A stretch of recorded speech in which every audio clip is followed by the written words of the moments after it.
നമസ്കാരം. നമ്മൾ ഇന്ന് രാവിലെ എല്ലാവരും കൂടെ ഒരു യാത്ര പോവുകയാണ്. അമ്മ, ചിറ്റ, അച്ഛൻ, ലച്ചു എല്ലാവരും ഉണ്ട്. നമ്മൾ അക്കരെ അമ്പലത്തിൽ കയറി ഒന്ന് തൊഴുതിട്ട് യാത്ര തിരിച്ചു. ഓട്ടോയിലാണ് പൊയ്ക്കൊണ്ടിരിക്കുന്നത്. ദേ ഈ കാണുന്നത് പുനലൂർ പേപ്പർ മില്ലാണ്. നമ്മൾ പുനലൂർ ടൗൺ എത്താറായിട്ടുണ്ട്. രാത്രി തിരിച്ചത് നല്ല രാവിലെ ആയതുകൊണ്ട് ടൗണിൽ അത്ര തിരക്കില്ല. അങ്ങനെ നമ്മൾ ബസ് സ്റ്റാൻഡിലെത്തി. നമ്മൾ പോകാൻ ഉദ്ദേശിക്കുന്നത് മറ്റെങ്ങോട്ടുമല്ല, പത്മനാഭന്റെ മണ്ണിലേക്കാണ് ഗൈസ്. തിരുവനന്തപുരത്തേക്കാണ് പോയിക്കൊണ്ടിരിക്കുന്നത്. സ്റ്റാൻഡിൽ നിന്ന് കയറിയത് കൊണ്ട് എല്ലാവർക്കും സീറ്റ് കിട്ടി. അങ്ങനെ ഞങ്ങൾ പോയി എവിടെ എത്തിയെന്ന് നോക്കൂ ഗൈസ്. അതാണ് ജഡായു പാറ. In other words Jatayu Earth Centre. Chadayamangalam എത്തിയിട്ടുണ്ട് ഗൈസ്. രാവിലെ കയറിയതുകൊണ്ടായിരിക്കും ലച്ചു നല്ല ഉറക്കമായി. ഇതാണ് Karette.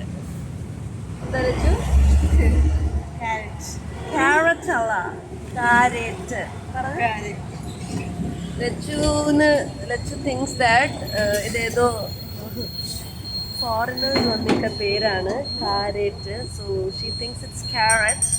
It's not carrot, Karette. എന്താണ് കാരറ്റ്? വെഞ്ഞാറമൂട് എത്തി. ലച്ചുവിന്റെ വെഞ്ഞാറമൂട് അറിയുന്ന ഒരാളാണ്. ആരാണ്? സുരാജ് വെഞ്ഞാറമൂട്. അപ്പൊ പുള്ളിക്കാരന്റെ വീട്ടിൽ കയറിയിട്ട് പോകണമെന്നാണ് ഇപ്പൊ ലച്ചു ഇവിടെ പറഞ്ഞുകൊണ്ടിരിക്കുന്നത്. എങ്ങനെ കയറാൻ പ്ലാൻ ഉണ്ടോ? ഹൈദരാബാദിൽ നിന്ന് വന്നതാന്ന് പറഞ്ഞ് അതുകൊണ്ട് വീട്ടിലൊന്ന് കയറിയിട്ട് പോകണമെന്നൊരു ആഗ്രഹമുണ്ട്.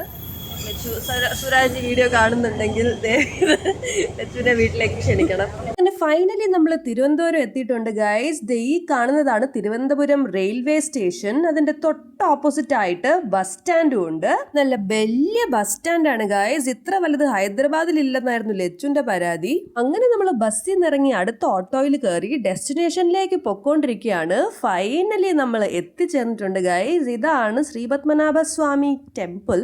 നാഭിയിൽ നിന്ന് പത്മം ഉദിച്ച ആളാണ് പത്മനാഭസ്വാമി. അതായത് വിഷ്ണു ഭഗവാനാണ് ഇവിടുത്തെ ഡൈറ്റി.